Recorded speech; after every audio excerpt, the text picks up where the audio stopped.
Dios les bendice, hermanos. Amén. Toca el tiempo para que nos alimentemos y meditemos con la palabra de Dios, hermanos. Vamos a hacerlo y vamos a cerrar con ello el día de hoy, hermanos, la serie de predicaciones, la línea que hemos estado hablando durante, ya con esta, las últimas 4 semanas. ¿Sí recuerdan cómo se llama esa línea? Amén. ¿Cómo se llama, hermanos? Los propósitos de Dios. Así es, hermanos. Y para eso voy a pedirle que abra su Biblia en Lucas capítulo número 22, hermanos, por favor. Lucas capítulo 22. Y vamos a leer, hermanos, versículos 39 al 42. Lucas 22. Por favor, me dicen amén cuando estén ahí.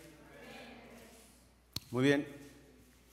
El pasaje, en el versículo en el que vamos a tomar como base, hermanos, es el versículo 42, pero vamos a leer un poquito atrás, desde el verso 39. Está hablando del Señor Jesús, hermanos, cuando está a punto de ser entregado, traicionado por uno de sus discípulos, y está a punto, evidentemente, después de eso, de ir a morir a la cruz por nosotros. Ahí está situado ese asunto. Y dice el versículo número 39, dice: y saliendo, se fue como solía al monte de los olivos, y sus discípulos también le siguieron. Cuando llegó a aquel lugar, les dijo: orad para que no entréis en tentación. Y él se apartó de ellos a distancia como de un tiro de piedra, y puesto de rodillas oró, diciendo: Padre, si quieres, pasa de mí esta copa, pero no se haga mi voluntad, sino la tuya. Es palabra de Dios, hermanos. Bendito Padre, Señor, Dios Todopoderoso, te damos a ti la gloria, te damos la honra. Gracias, Padre, por la oportunidad que nos das en esta mañana, Señor, de meditar en tu palabra, Señor. Bendícenos, Padre, para poder concluir esta serie de mensajes, Padre, bajo el título Los propósitos de Dios, los propósitos tuyos, Señor, que tú tienes para tus hijos, para la obra, Señor, que tienes en esta tierra, Padre. Bendícenos, Señor, concede que esta palabra, Señor, sea guardada por nosotros, pero que mayormente, Señor, tu Espíritu Santo pueda recordarnos para ponerla por obra, Señor. Te pedimos, te agradecemos estas cosas, Señor, en el nombre de Jesús. Amén. Amén, hermanos. Vemos en este pasaje al Señor Jesús orando en Getsemaní, y él tenía esa costumbre, dice el versículo 39, como solía, sí, él solía ir ahí, hermanos, y dice que llevó a sus discípulos, pero mayormente se llevó a 3 de ellos, a Pedro, a Juan, a Jacob, y ya cuando estaba ahí a punto de orar, hermanos, se separó de ellos 3, dice, aproximadamente 30 metros, un tiro de piedra. La Biblia habla de esa manera para hablar de medidas, ¿verdad? Cuando decía un codo, un estadio. Y aquí estamos hablando de aproximadamente 30 metros, una distancia, hermanos, que de tal manera le permitiera estar solo, que le diera privacidad. Era un momento especial, muy, muy impresionante, muy tremendo, de los últimos momentos de la vida terrena para Jesús, hermanos, y estaba a punto de pasar, de enfrentar una prueba sumamente complicada de agonía, de dolor. Y él necesitaba estar a solas, por eso se separó un poco para pedir al Padre que le bendijera, que le sustentara. Vemos a Jesús, hermanos, en esa oración. Más adelante nos dice que Jesús estaba sufriendo, hermanos, y que era tal el sufrimiento que parecía como que cayeran, de hecho así era literalmente, gotas, pero no de sudor, hermanos, sino de sangre, del sufrimiento físico por el que estaba pasando. Los médicos a los que se les ha preguntado sobre esto, especialistas dicen que puede ser que el ser humano experimente un dolor y una agonía tan fuerte, hermanos, que esto puede ser posible. Incluso algunos químicos pueden causarle a personas que salga sangre por los ojos, por los oídos, ¿verdad? Por alguna infección muy fuerte. Jesús estaba, hermanos, en un punto donde sentía que estaba en agonía, un sufrimiento físico que nadie, ningún ser humano ha experimentado. Y entonces, hermanos, en medio de eso Jesús le dice al Padre: Padre, si quieres, pasa de mí esta copa, pero no se haga mi voluntad, sino la tuya. Vamos a partir este versículo, el versículo 42, en 3 partes, hermanos, para hablar acerca de ello. La primera parte, en el fragmento donde dice: Padre, si quieres.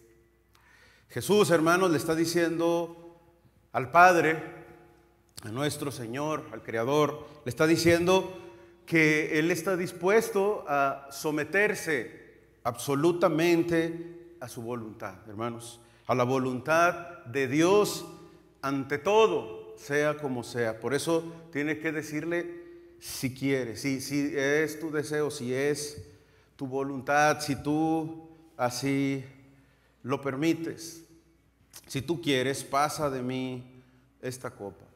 Algunos hermanos han dicho erróneamente que este ruego de Jesús demostraba una debilidad de Él, en el entendido de que era un ser humano, obviamente como nosotros, hermanos. Pero la realidad es que esta oración de Jesús no fue una debilidad, hermanos. Jesús estaba siendo débil cuando fue motivado a decirle al Padre: Padre, si quieres, pasa de mí esta copa. Hay algo más profundo que de hecho todo cristiano sabe, y era la perfecta santidad de Jesús, hermano. Jesús era santo, era perfecto, es santo, es perfecto, es puro. Él dijo: ¿quién de ustedes me redarguye de pecado? Todos sabemos de Él y lo entendemos como el Cordero perfecto, justo y santo, que quitó el pecado del mundo. La situación, hermanos, por la cual Jesús estaba agonizando de esta manera es porque estaba a punto de cargar con el pecado de toda la humanidad. Y su santidad, hermanos, la santidad de Jesús, su perfección, le demandaba a Él mismo, como Dios, que retrocediera ante esa inminente idea de cargar con el pecado. Porque Dios, hermanos, dice la palabra, no tiene comunión con el pecado. Jesús, nuestro Señor, estando en esta tierra, hermanos, siendo humano, sí, pero siendo también 100% Dios, su misma naturaleza santa, hermanos, estaba luchando en Él ante la idea de separarse del Padre y hacerse pecado. Eso, hermanos, el pecado de todo el mundo que estaba a punto de cargar sobre sí, era lo que tenía en esta situación. No una habilidad o un deseo de no hacer esto, sino lo que implicaba, hermanos, tener que hacerse pecado. Siendo santo, siendo perfecto, dice la palabra de Dios, por nosotros se hizo pecado. Así que, hermanos, no había otra respuesta posible para el eternamente puro Hijo de Dios. No había otra. Él estaba dispuesto, hermanos, desde un inicio, sin aferrarse a hacer su voluntad, aún sabiendo lo que iba a sufrir, aún sabiendo lo que esto representaba, hermanos, estuvo convencido, estuvo determinado, hermanos, a padecer por la voluntad del Padre. Dijo: no se haga mi voluntad, sino la tuya. Que cuando le dice Padre, si quieres, le dice, yo estoy dispuesto a someterme, a sujetarme. Sometió Jesús a la voluntad del Padre, hermanos. De hecho, Él mismo nos enseñó en la oración modelo, hermanos, una declaración similar cuando dijo, hágase tu voluntad. Como en el cielo, así también en la tierra. Cuando les dijo, ustedes tienen que orar así, y en esa frase, en esa oración que conocemos como el Padre Nuestro, dijo, ustedes dirán, Señor, hágase tu voluntad. Él ya nos había enseñado, hermanos, nos había demostrado, les había mostrado a sus discípulos que Él vino para hacer la voluntad del Padre. Sea cual fuera esta, le causara lo que le causara el sufrimiento necesario, Él estuvo dispuesto a hacerlo. Así que la primera frase es, Padre, si quieres. La segunda es, no se haga mi voluntad. Hay otro pasaje que de hecho así dice, hágase tu voluntad y no la mía. Lo expresa de una manera diferente.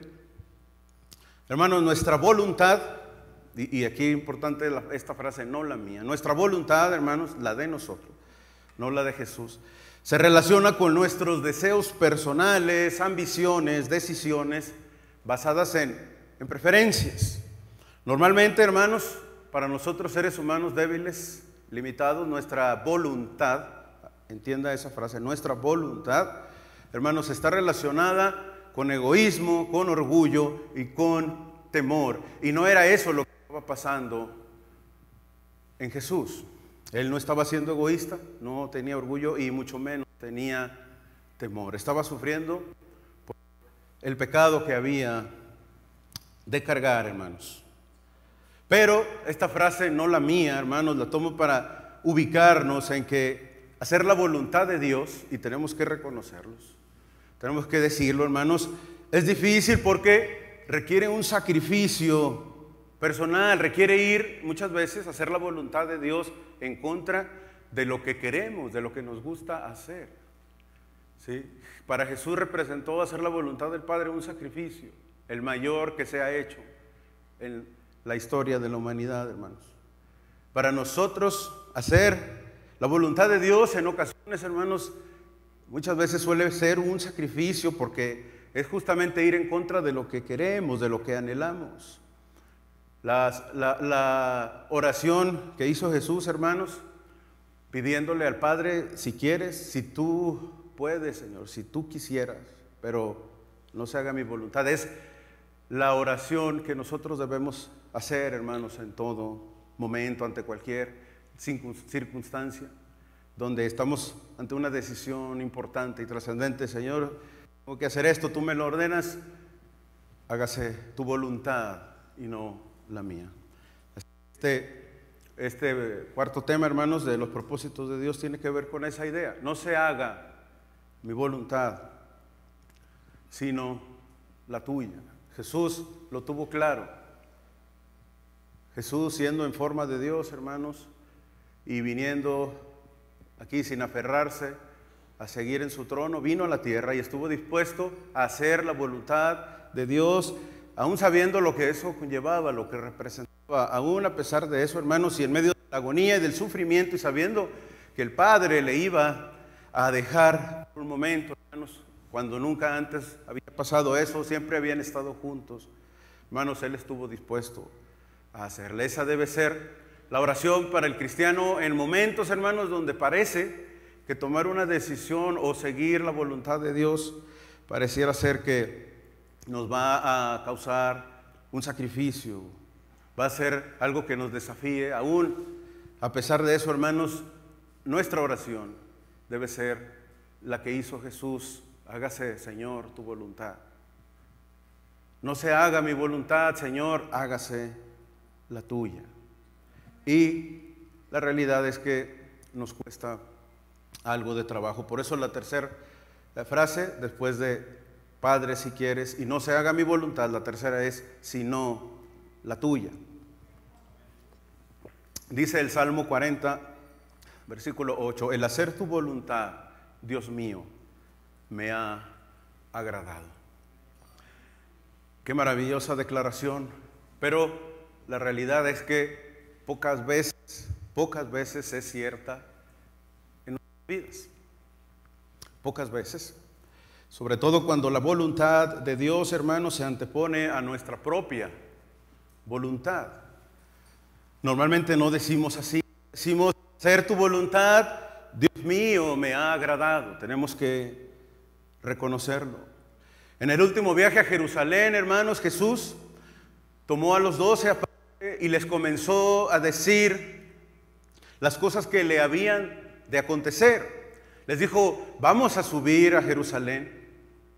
El Hijo del Hombre, hablando de sí mismo, va a ser entregado a los principales sacerdotes, a los escribas, y lo van a condenar a muerte.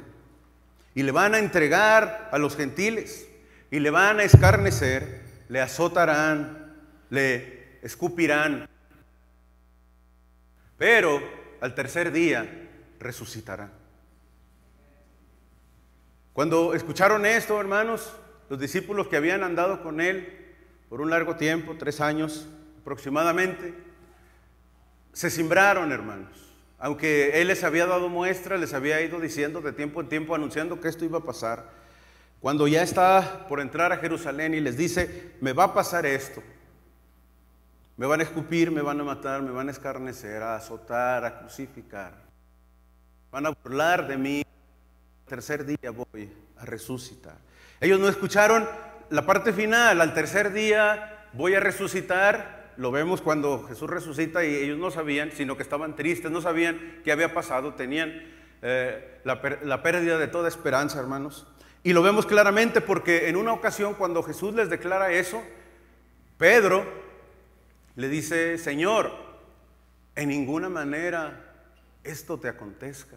¿Cómo puede ser posible que tú, siendo el Cristo, el Mesías, el que vino a librarnos de todo, de la opresión, el que vino a establecer el reino de manera definitiva, cómo puede ser posible que vayas a pasar por esto si tú eres el Hijo de Dios, eres Dios mismo? Él se lo dijo, tú eres el Cristo, el Hijo del Dios viviente. No te pase esto, Señor, no permitas que esto te pase. ¿Y qué le respondió Jesús? ¿Qué le respondió Jesús? Le respondió, hay que hacer la voluntad de Dios. Le dijo, quítate de delante de mí, Satanás, porque no pones la mira en las cosas de Dios, sino en las de los hombres. Le dijo, tú no quieres que se haga la voluntad de Dios, pero yo estoy dispuesto para que se haga la voluntad del Padre. Yo no quiero hacer mi voluntad, sino la tuya, Señor. Así que, Pedro, no buscas mi voluntad, quítate de delante de mí. Así que, a pesar, hermanos, de sufrir ataques del enemigo, más allá de la capacidad de la mente humana para entender esto, hermanos, ante la posibilidad de cargar con todo el pecado, Jesús, hermanos, se sometió por completo a la voluntad del Padre sin escuchar que alguien le pudiera decir, no permitas que esto te pase, no permitas que esto te acontezca, no hagas esto. Así nos pasa, hermanos, en la vida como cristianos, consejos, ¿sí? Vienen con los pastores, con los líderes, se les da un consejo sobre qué debe de hacer para acomodar su situación, pero luego salen de aquí, ¿sí? Y van a otro lugar con la familia y no, sí, ¿sabes qué? Yo creo que sí debes hacer eso, contraviniendo la voluntad de Dios. Oye, es que tengo problemas en mi familia, tengo problemas en mi matrimonio, ¿sí? Y luego, déjalo. ¿O qué naciste junto con él? ¿Sí?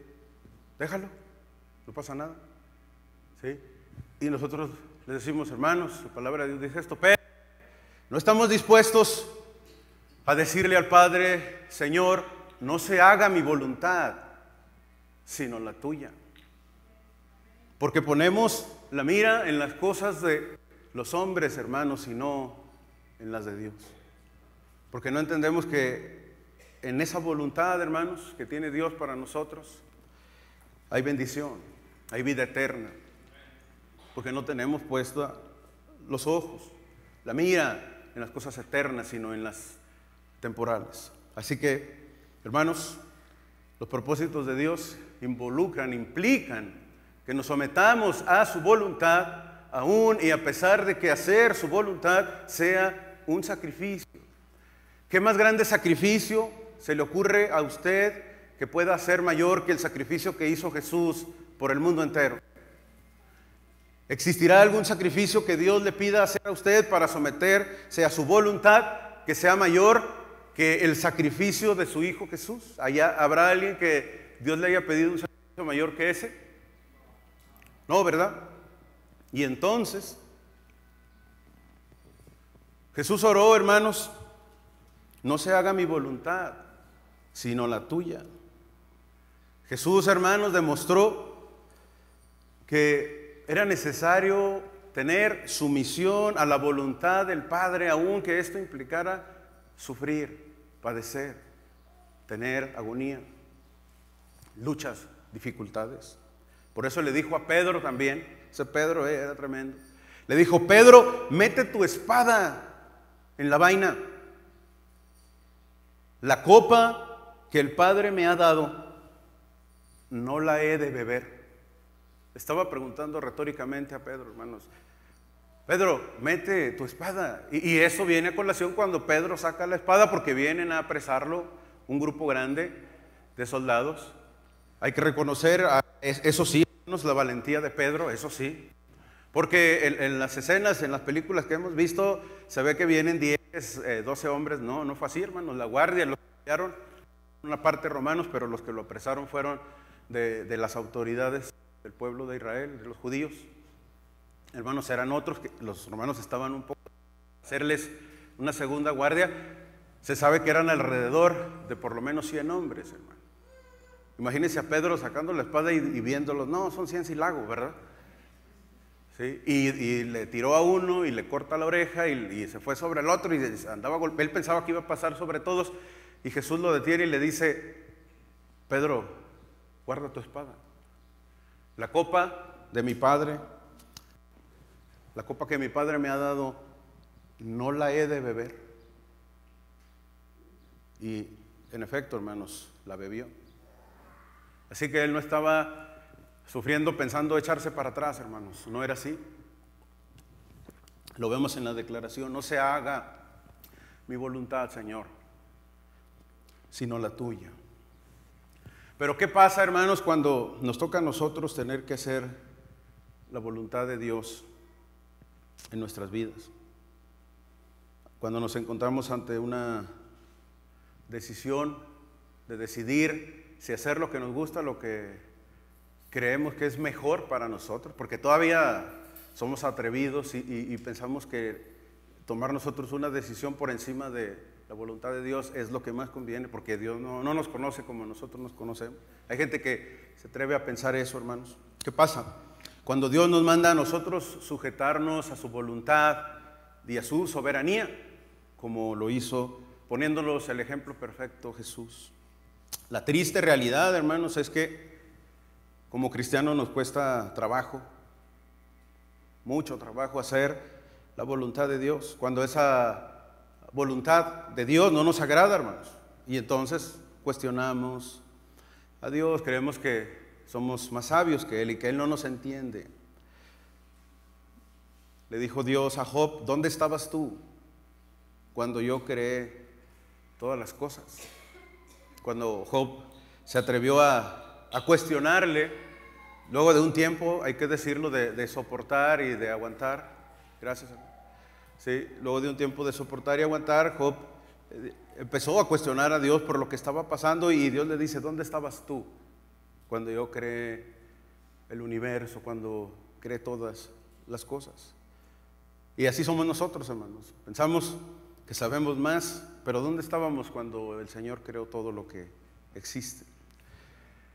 Lo más triste, hermanos, es que no estamos muchas veces dispuestos a someternos, los hijos de Dios, a su voluntad, aún en cosas muy sencillas, hermano. Ni siquiera algo tan grande, ni siquiera el irnos a un lugar lejano, allá, todas las comodidades, a predicar el evangelio a lugares donde hay guerras, donde es posible que los misioneros sean asesinados por causa de... No, ni siquiera eso, hermanos. Ni siquiera llegamos a ese nivel cuando no estamos dispuestos a someternos a la voluntad de Dios. Y lo vemos aquí, hermanos. Lo vemos. Semana tras semana, reunión tras reunión, en las cosas que hay que hacer, en la obra, en lo necesario, siquiera en la asistencia, hermanos. En cosas muy sencillas y muy básicas, en las cosas de primero de kinder, hermanos, de lo que es la vida cristiana, muchas veces estamos reprobados.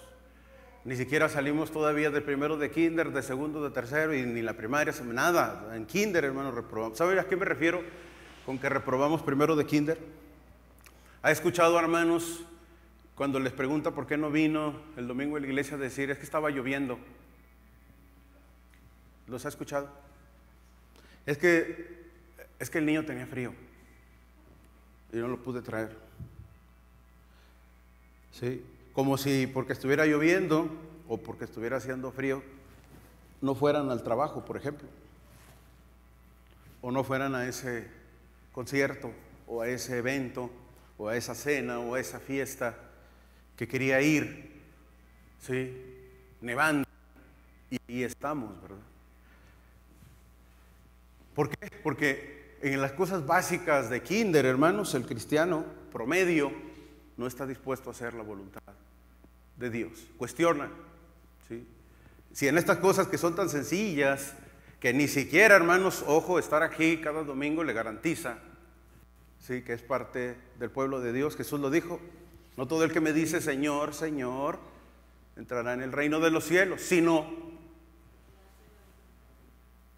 aquel que hace la voluntad de mi Padre. Así que si ni siquiera estar aquí, que es más básico, si la clase de primero de kinder, como cuando empezamos a pintar bolitas y palitos, ¿sí?, esa clase de kinder cristiana es asistencia a las reuniones dominicales. Yo al kinder, hermanos, lo bueno es que sí estoy aquí. Antes no era obligatorio y nada más fui de los primeros 3 meses como 2 clases y por mi bolo y ya no regresé. Y ya lo bueno es que me aceptaron en primaria, me brinqué esa parte. Pero, hermanos, ni siquiera en las cosas tan sencillas y básicas. Dijo el apóstol Pablo: ¿cómo les voy a hablar de las cosas espirituales, ¿sí?, si ni siquiera están preparados para las materiales? Dijo: ustedes ya deberían de estar probando vianda, deberían estar probando alimento sólido, pero todavía la necesidad de tomar leche como un bebé, ¿sí?, porque no han avanzado, porque no estamos dispuestos, hermanos, no estamos dispuestos a avanzar en hacer la voluntad de Dios. Sí, claro, está haciendo frío, está lejos el lugar de donde venimos, claro, es un sacrificio pequeño, hermanos, insignificante, diminuto para el sacrificio perfecto y maravilloso que hizo Jesús por usted, como para que venga a decir: no puedo, Señor, estoy ocupado, es que me llegó visita, me llegó familia y tengo que atenderlos. Sí, claro, porque son más importantes ellos que hacer la voluntad del Padre. Discúlpame, Señor, no puedo, hubiera dicho Jesús, es que sabes que a sacrificarme porque traigo un malestar, ¿verdad? No, hermanos, Él estuvo dispuesto y lo hizo, y a pesar de la agonía que le representaba abandonar su santidad para cargar con el peso del pecado de ustedes y mío. Así que está dispuesto a hacer la voluntad del Padre y no la suya, hermanos. Muy bien, amén. Ese es el deseo de Dios, hermanos, y gloria a Dios, que rogar al Señor, al Espíritu Santo, para que nos capacite para hacerlo así, hermanos. Cuando haya dificultades, hermanos, cuando tenga diferencias, cuando tenga complicaciones en su vida, en su matrimonio, en la iglesia, hermanos, acuérdese de esto.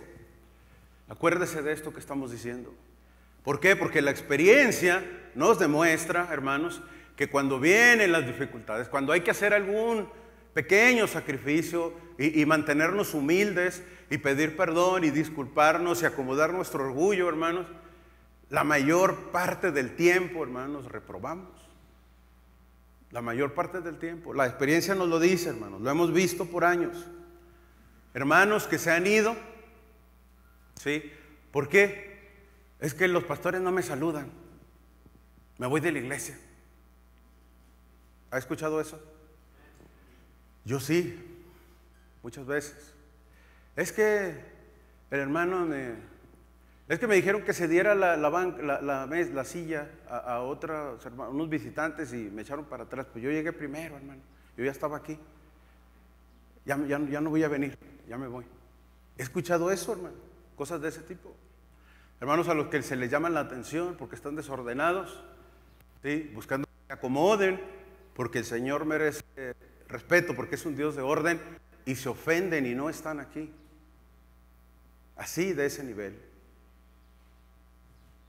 El sacrificio que hizo Jesús por nosotros, hermanos, es incomparable para las pequeñeces de lo que nosotros tenemos que hacer, hermanos.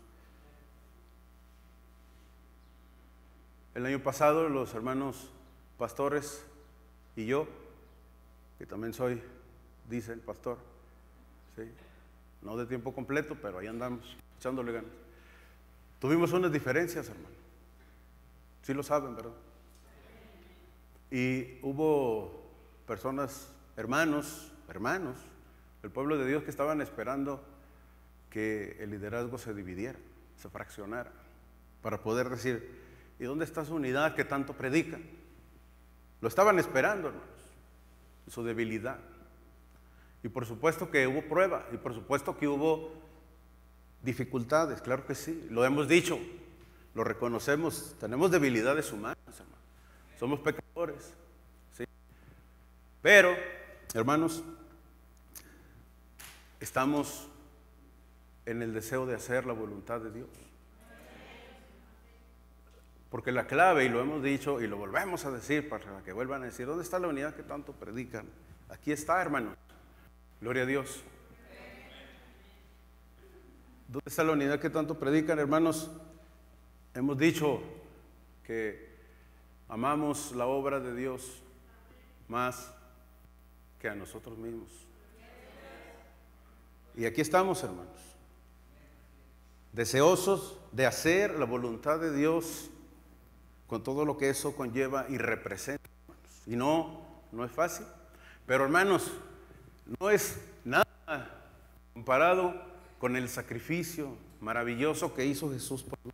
¿Quién soy yo, hermanos, después de lo que Jesús ha hecho por mí? ¿Quién soy yo para decir, Señor, ya no te quiero seguir porque me has pasado por pruebas muy difíciles, Señor? ¿Quién soy yo, hermano? Un ser diminuto, insignificante, siervo inútil, porque lo que debíamos de hacer, eso hicimos, hermanos. Así que, ¿quiénes somos nosotros para dejar de venir a la iglesia porque un hermano no le saludó, porque según usted le hizo mala cara, o porque le ofendió? En vez de ir a acomodarse y ponerse a cuentas, es tan fácil decir, ya nos vamos, y en otro lugar va a pasar exactamente lo mismo, hermano, lo mismo. Hermanos que tienen años y años y años en la congregación y no sirven, no sirven. ¿Por qué? Porque no están de acuerdo, porque a mí no, porque a él. Yo puedo hacerlo mejor. ¿Usted puede hacerlo mejor? Sí, hágalo. No se crea, hermano, no sé. Hermanos, la voluntad de Dios es perfecta y es para nuestro bien. Él nos permite pasar por situaciones, por dificultades, porque sabe que eso es prepararnos para un propósito mejor. La voluntad de Dios es perfecta, dice Romanos 12, versículo 2. Ruego por las misericordias de Dios que presentéis vuestros cuerpos en sacrificio vivo, santo, agradable, para que comprobéis cuál sea la voluntad de Dios perfecta, agradable y perfecta, hermanos. La voluntad de Dios es perfecta, pero hay que someter, hermanos, nuestros cuerpos a la voluntad de Dios, que se haga la voluntad de Dios y no nuestra propia voluntad, hermano. Es la única manera, hermanos, no hay otra. Está visto y hay evidencias, hermanos, de que cuando el ser humano ha hecho su voluntad, ha fracasado. Nada más hay que ir a Génesis, al principio, para verlo. Cuando el hombre quiso ser igual a Dios.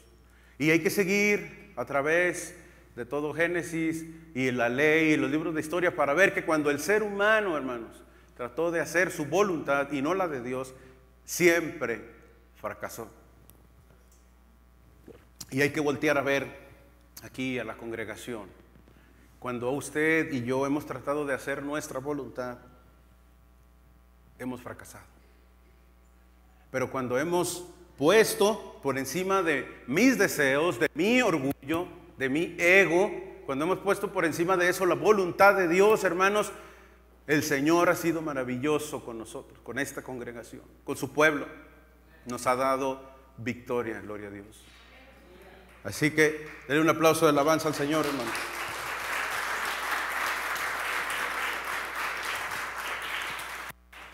Amén. Si desea alabarle así, hágalo, hermano. La voluntad de Dios, hermanos, es perfecta. Es para su bien. Es para el mío. Pedro le dijo en una ocasión, otra vez Pedro, ¿verdad? Me maravilla el apóstol Pedro, hermanos. Me identifico de alguna manera con él, era medio arrebatado y peleonero. Pero después el Señor lo cambió y ya no me peleo, hermano. A veces les grito en el fútbol, pero es momentáneo y después se me pasa. A veces aviento el balón lejos cuando perdemos, pero después se me pasa. Y les pido perdón en nombre de todos los pastores que juegan al fútbol del mundo. En una ocasión Pedro le dijo: Señor, tú me lavas los pies. Tú no me vas a lavar los pies, Señor. Cuando Jesús estaba lavando los pies de sus discípulos y llegó con él, le dice: lo siento mucho, Señor, pero tú no me lavas los pies. Y entonces Jesús le dijo: Pedro, lo que yo hago no lo entiendes, pero lo vas a entender después. Así que cuando usted esté en una situación, hermanos, de dificultad, donde no entienda por qué Dios, cuando fue Dios, ¿verdad? Cuando no fueron sus propias malas decisiones, como dijo otro hermano. Ahorita se las platico esa. Cuando fue Dios y no sus malas decisiones, la que lo tienen en una dificultad, hermanos, ¿sí? Si está en una dificultad, si está en una prueba, pasando por una situación donde no fue el causante, pero hay dificultad, hermano, y le cuesta hacer la voluntad de Dios porque no entiende, porque dice, ¿por qué esta situación me acontece si no fue mi culpa, no fue mi causa? Esto que está pasando, ¿por qué, hermano? El Señor le dice: lo que yo hago tú no lo entiendes, no lo comprendes ahora, pero lo entenderás después, porque mi voluntad es perfecta para tu vida, hermano, para su vida, hermano. Es perfecta la voluntad de Dios. En una ocasión un hombre le dijo: te seguiré a donde quiera que vayas. Y Jesús le dijo: las zorras tienen cuevas, las aves del cielo tienen nido, pero el Hijo del Hombre no tengo dónde recostar mi cabeza. Hermanos, él estaba diciendo que la voluntad de Dios va a implicarle sacrificios en ocasiones, va a implicarle sufrimiento.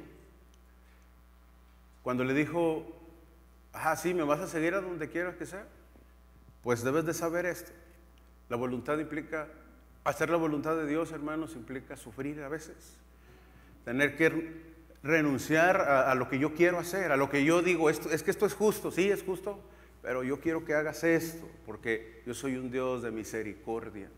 Y quiero que hagas esto, y que sometas tu orgullo, y tu prejuicio, y tu ego, y tus deseos pecaminosos a mi voluntad, para que la compruebes, para que compruebes que mi voluntad es perfecta. y que te va a hacer bien y que te va a bendecir y que te va a preparar para algo mejor, porque ese es mi propósito, que viviendo en mi voluntad seas perfeccionado y madures y te prepares para lo que viene en esta vida y luego en la vida eterna. El apóstol Pedro, hermanos, escribió: y cuando hayáis padecido por un poco de tiempo, el Dios de toda gracia, quien nos ha llamado a su eterna gloria en Cristo Jesús, Él mismo, dice, os restaurará, os afirmará, os fortalecerá y os establecerá. El sufrimiento, hermanos, es maravilloso porque es parte del camino del cristiano, del discípulo verdadero de Jesús. Cuando lo entendamos así, hermanos, nuestra perspectiva va a cambiar. Hermanos, de modo, dice Pedro, que los que padecen según la voluntad de Dios, encomienden sus almas al fiel Creador y hagan el bien. Los que padecen según su voluntad, encomiéndese a Dios. Él les va a bendecir para que puedan hacer el bien.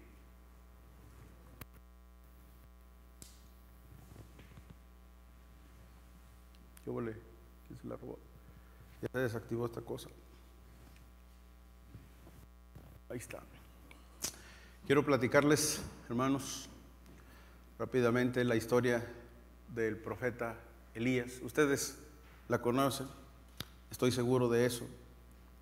El profeta Elías, hermanos, un hombre poderoso en palabras, en obras, que estuvo dispuesto y que se sometió a hacer la voluntad de Dios, aún a pesar de que eso le conllevó problemas, le conllevó peligro de muerte, el deseo incluso de morir. Si pueden apagarme la luz de adelante, al cabo, ¿a qué me quieren ver los hermanos a mí? Con que vean un poquito mejor esto. ¿Sí se ve un poco mejor, hermano? Más o menos, ¿verdad? Bueno, aquí se los voy a explicar. Es que le puse fosforescente para verla en oscuro, ¿no? Así como hace 3 semanas, hermanos, les platicábamos de la vida de José, ¿recuerdan? Sí. Y lo mostrábamos, la vida, los acontecimientos más importantes a manera de una gráfica, hermanos, entendiendo de que un punto alto es algo bueno, algo positivo, algo de bendición. Y los puntos bajos son problemas, dificultades de la vida del profeta Elías. Pero en medio de todo esto, hermanos, vemos una característica a Elías: la voluntad de Dios y no la de él. Evidentemente tuvo debilidades en algunos momentos, mostró flaquezas, somos seres humanos, hermano, pero él se mantuvo en la voluntad de Dios. Vemos al profeta Elías apareciendo, hermanos, en su ministerio cuando el rey Acab está gobernando. Llega Elías y le dice que va a sequía a causa de la maldad que había llevado al pueblo a estar en idolatría. ¿Sí? Había ídolos, hermanos, Baal y Acera, que eran ídolos que eran adorados por el pueblo de Israel. Y entonces llega el profeta Elías y le dice al rey: a causa de la idolatría, a causa de lo que has hecho, ¿sí? No va a llover en tiempo, y no va a llover y no va a haber comida, no va a haber alimento suficiente, porque la sequía, la falta de lluvia producirá, ¿sí?, que no haya hecha, que no haya que comer. ¿Recuerdan qué otro tiempo pasó eso, hermanos? En el tiempo de José. Así es. No va a llover. Y así pasó, hermanos. Entonces, evidentemente, hermanos, que un profeta llegue con un rey que tiene poder, ¿sí? Cuando eso, no crean que Acab le dijo: que a todo dar este. No, hermano. Elías hizo eso valientemente, sabiendo lo que eso iba a causar, lo que iba a provocar. Pero a Elías le gustaba hacer eso, hermano. Me cae bien Elías también, porque iba y buscaba problemas, hermano. ¿Sí? ¿Por qué? Por hacer la voluntad de Dios. Si por hacer la voluntad de Dios me voy a meter en problemas, bienvenidos.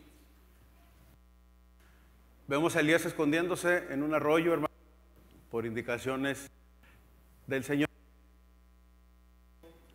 en el arroyo de Querit, y de ese arroyo, hermanos, él, a pesar de que había sequía, ese arroyo conservaba, llevaba algo de agua, y él estuvo tomando de ahí, y maravillosamente, hermanos, unos cuervos, así como lo oye, unos cuervos le llevaban comida, le llevaban carne y le llevaban pan, ¿sí? Le llevaban lonches de adobada con aguacate, y agarraba agua, ¿sí? Y con eso la hizo, carnita y pan, ¿sí? Pues un lonche, ¿verdad?, de adobada. Ya él la sabe y le pone otras cosas, pero los cuervos le llevaban esto, hermano, y él estaba escondido ahí en un arroyo. Pero después de que está escondido, ¿sí?, y es alimentado por esos cuervos, ¿sí?, el arroyo se secó. Qué triste, ¿verdad? Se acabó el agua. Le dice el Señor: ve a Sidón, porque allá hay una mujer, una viuda, que te va a alimentar. Y entonces Elías dice: pues voy, ¿verdad?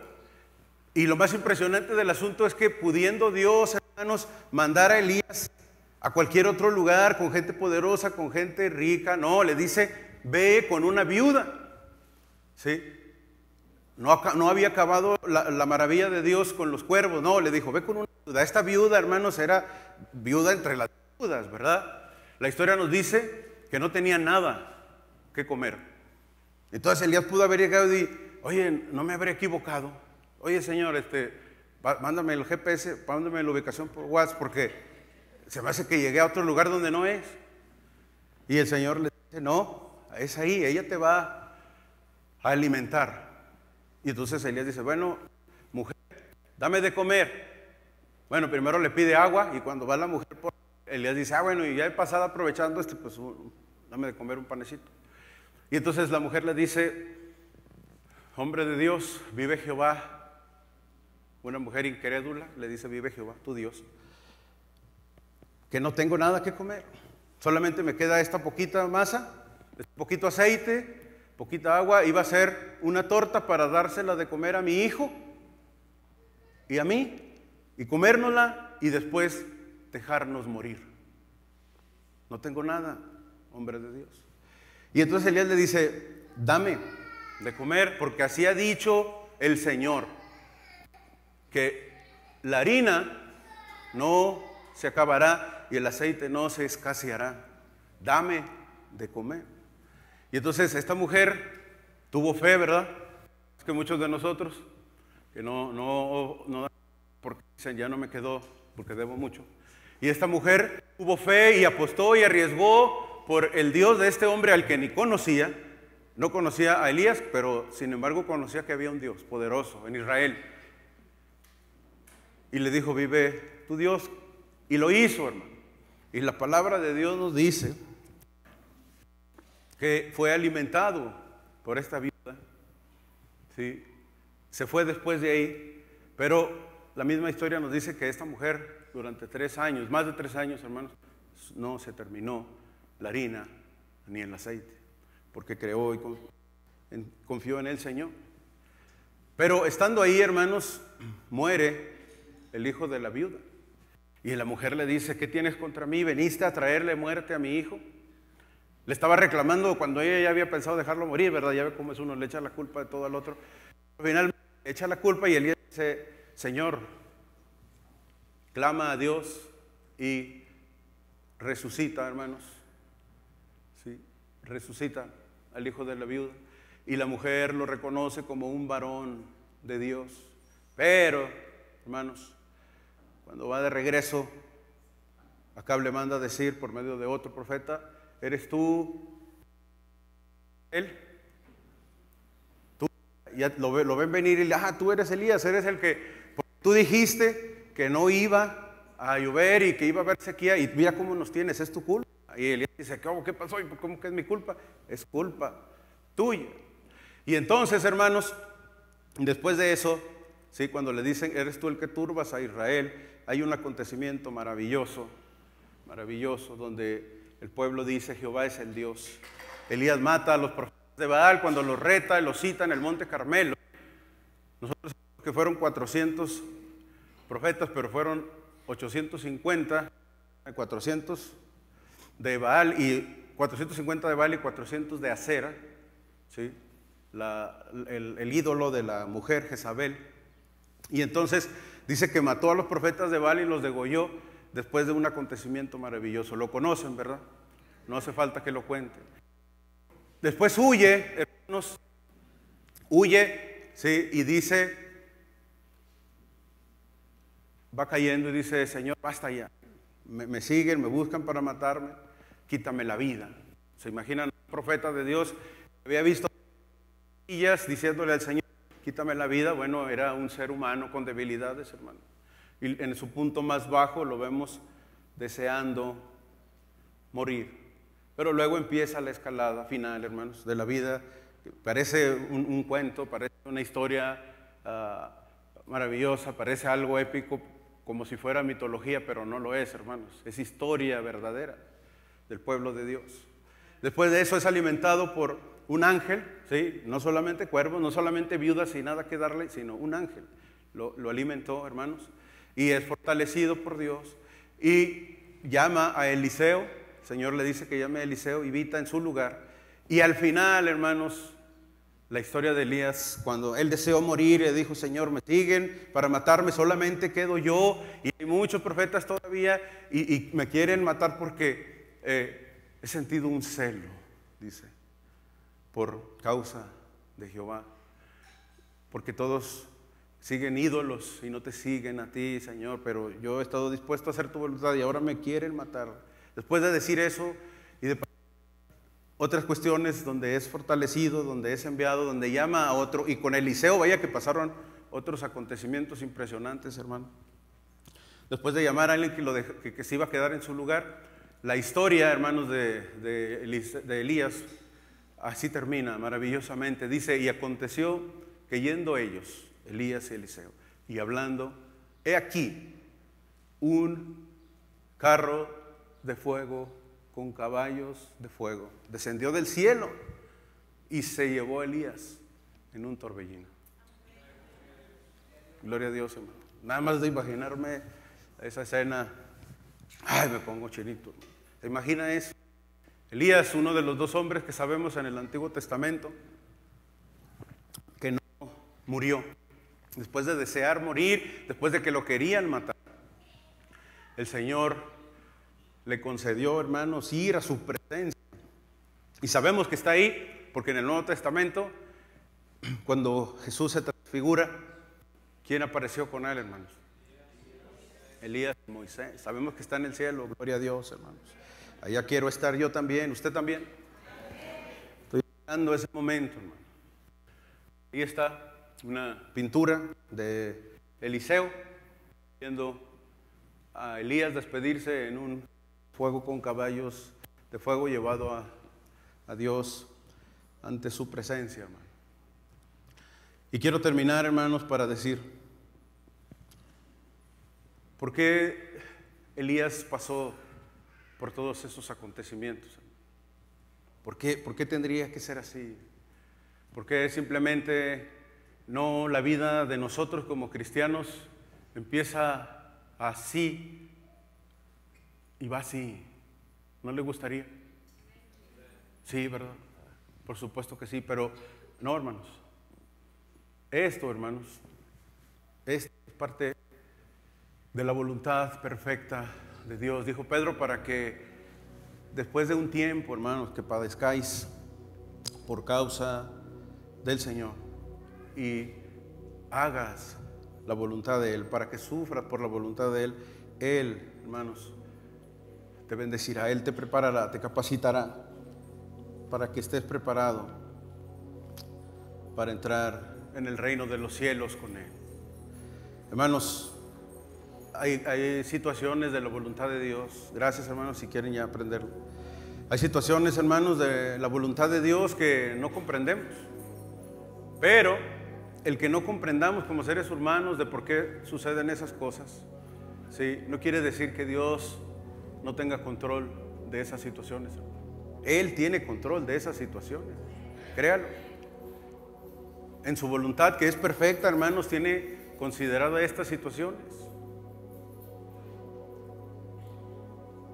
Este es la historia de Caleb. ¿La conocen, hermanos? Hay que tener paciencia, hermanos. José tuvo paciencia durante 13 años, desde que fue esclavo, ¿sí? José, desde que fue esclavo, hermanos, hasta que fue gobernador de Faraón, ¿sí? Pasaron 13 años. Y en la voluntad de Dios, Dios le permitió lo que ya platicamos, ¿sí? Daniel, hermanos, tuvo paciencia, y en medio de estar haciendo la voluntad de Dios, hermanos, fue arrojado en un pozo de los leones, ¿sí? Haciendo la voluntad de Dios, hermanos, fue castigado por hacer la voluntad de Dios, de orar solamente a Dios, de doblar solamente su rodilla ante Dios, hermanos, y por esa razón fue castigado, echado a un foso de los leones para que lo devoraran. Vimos a Daniel, hermanos, de la voluntad de Dios, aguantando la prueba y diciendo: no voy a doblar mi rodilla delante de otro que no sea mi Dios. Aunque me echen en el foso de los leones, no pasa nada, ¿verdad? Y vemos a Daniel en medio de ese foso, hermanos. Ahí está muy tranquilo, ¿verdad? Aparentemente. Yo lo veo a lo mejor un poco nervioso, pensativo, pero vemos a los leones alrededor de él, pero sin hacerle nada, hermano, por el poder de Dios. Porque en medio de la voluntad, hermanos, de Dios y las dificultades, Él está ahí con nosotros. Dijo Él: yo voy a estar con ustedes todos los días hasta el fin del mundo. No los voy a dejar solos.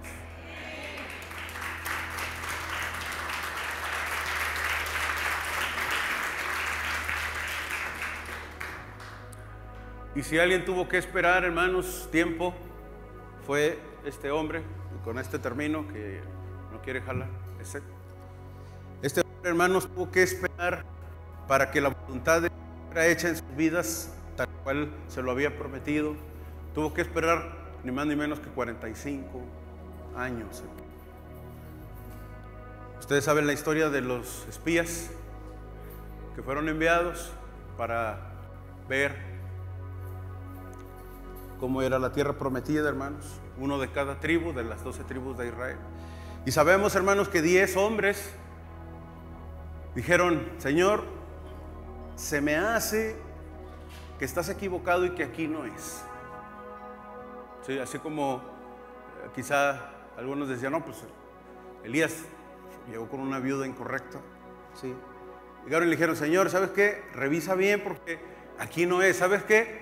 Hay gigantes. Le dijeron al pueblo: hermanos, aquí no se puede, hay gigantes. Gigantotes somos nosotros, como insectos, como langostas delante de ellos, y nos van a aplastar. No vamos a poder conquistar esa tierra porque hay gigantes. Vamos a buscar, es más, vamos al Egipto de regreso. O vamos a buscar, quizá el Señor se equivocó. Así pensamos, ¿verdad? Esto que me está pasando, esta situación por la que estoy pasando, Señor, ¿estás seguro que es para bendecir? Y nos atrevemos a cuestionar, o Job, a Dios: Señor, si es así. Entonces, estos 10 hombres de las tribus cuestionaron a Dios y le dijeron al pueblo: ¿saben qué? No la vamos a armar, vámonos de regreso. Pero hubo 2 hombres, hermano. 2 hombres que dijeron: no, sí podemos, sí, hay gigantes.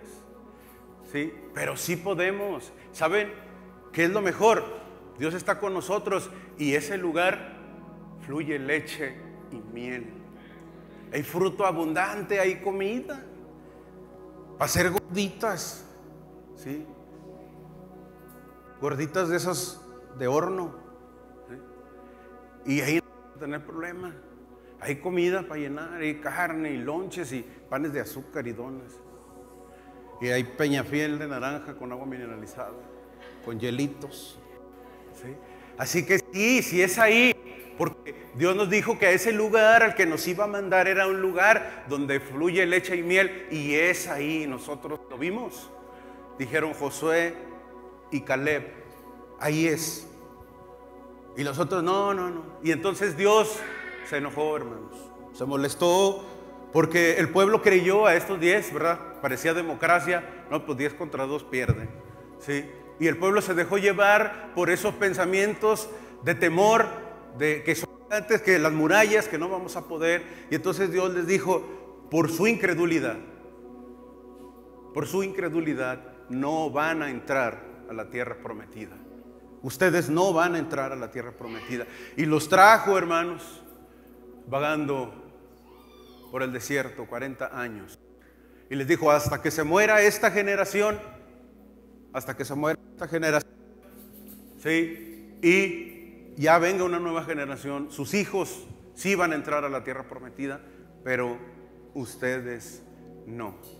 Y podemos imaginarnos a Caleb, ¿verdad? Diciendo, pero el Señor, a mí déjame, ellos que se vayan, déjame entrar a mí con mi familia. Yo sé que yo, con mi familia, aunque seamos poquitos, podemos entrar, Señor. Yo sí creo en ti, y lo podemos ver decepcionado, triste quizá, porque Señor, yo sí creo en ti, yo sí confío en tus promesas, pero Dios dice, no van a entrar. Y lo podemos ver quizá, imaginárnoslo triste, porque Él sí confiaba en Dios. Él sí está dispuesto a aceptar su voluntad, aunque parecía difícil el asunto, parecía difícil, complicado entrar. Él dijo, yo sí creo en tu voluntad, que se haga tu voluntad, Señor, y no la mía, aunque sea difícil, aunque esté complicado. Yo sí quiero entrar, sí te creo, Señor, sí confío en ti, en tus promesas. Y por esa fe, hermanos, vemos en el libro de Josué, capítulo 14, por ahí, vemos a Dios siendo fiel a sus promesas, hermano, metiendo al pueblo de Dios, dándoles la tierra prometida. Y vemos a Josué, vemos a Caleb diciéndole a Josué, el Señor me prometió hace 45 años, cuando yo tenía 40, Él me prometió el monte de Hebrón por heredad, y dijo que no iba a entrar, que no íbamos a entrar, pero aquí estamos, sí. Quiero decirte que aún sigo confiando en las promesas de Dios y aún tengo la misma fuerza. Tengo 85 años, pero mira, he estado yendo al gym, ¿sí? Todos estos 45 años y aún tengo fuerza. La fuerza era espiritual, hermano. Tengo fuerza, así que dame este monte, porque yo lo voy a tomar. Todavía tengo fuerza para luchar, porque no entraron y se los dio, hermano. Tuvieron que tomarlo, tuvieron que entrar y pelear. Y Caleb dijo, yo todavía puedo. Y por esa fe, hermanos, el Señor le dio la tierra, la montaña, el monte de Hebrón, por heredad a él y a su descendencia. Porque estuvo difícil, porque tuvo que estar 45 años, pero se mantuvo fiel, se mantuvo firme en su convicción de que Dios cumple sus promesas. Él cumple sus promesas. Pero la pregunta es, ¿usted está dispuesto a hacer su voluntad? La voluntad de Dios y no la suya. Gloria a Dios. Bendito Padre, Señor. Dios Todopoderoso, te damos a ti toda la gloria y toda la honra, Señor. Gracias por las bendiciones que nos das. Gracias porque tu palabra, Señor, es maravillosa, Padre. Porque leer tu palabra, Señor, leer acerca de estos hombres, Señor, de estos varones valientes, Señor, nos alienta, Padre, porque esos varones confiaban en ti que eres el Dios de Josué, el Dios de Caleb, de Abraham, de Isaac y de Jacob, pero eres el Dios nuestro también, porque eres el mismo de ayer y de hoy y por los siglos, Señor. Padre, permítenos confiar, permítenos que tu Espíritu Santo, Señor, nos capacite. Perdónanos, Señor, cuando hay incredulidad en nuestro corazón, porque la hay, porque hay debilidad, Señor. Ayúdanos, ayúdanos en medio de la dificultad, de la incredulidad que llega a nuestras vidas por momentos. Sé tú con nosotros, perdónanos, Señor, y ayúdanos. Te lo rogamos, Padre, en el nombre de Jesús.